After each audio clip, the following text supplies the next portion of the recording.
And when evening was come, he went out of the city. And in the morning, as they passed by, they saw the fig tree dried up from its roots. By the way, spiritual decay is always from the roots. Huh?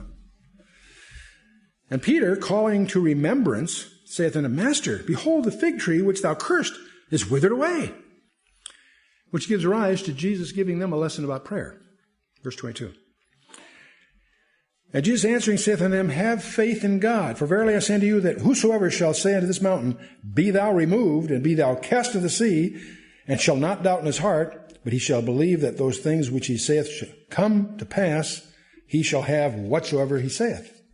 Therefore I say unto you, what things soever ye desire, when ye pray, believe that ye receive them, and ye shall have them.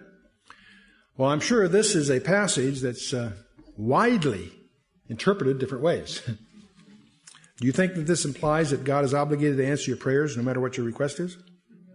No, if this was the only passage, it'd be more of a problem. There's lots of teaching on prayer. And, of course, true faith in God is based on His Word, John 15:7 and other places. And His Word reveals His will to us.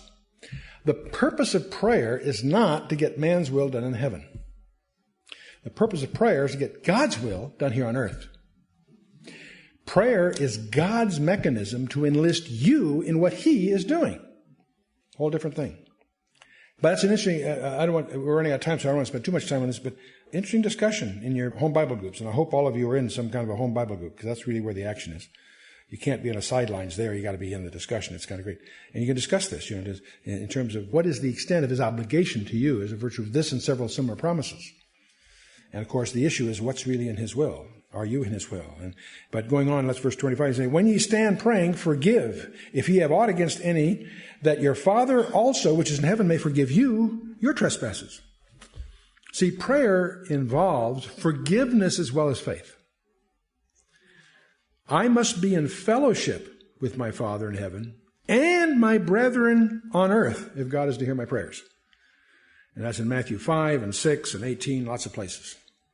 The first word in the Lord's Prayer is what? Our Father. See, it's collective. No Christian ever prays alone.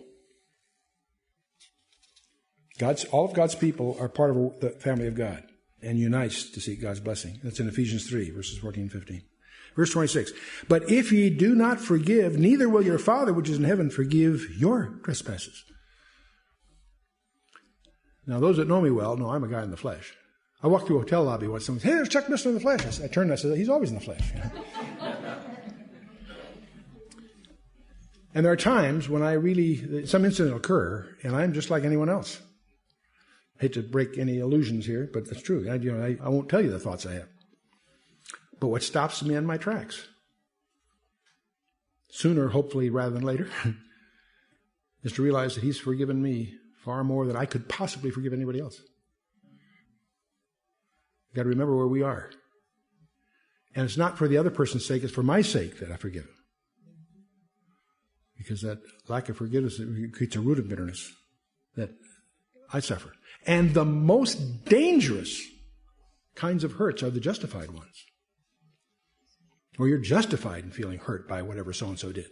Those are the dangerous ones because you're not less likely to forgive.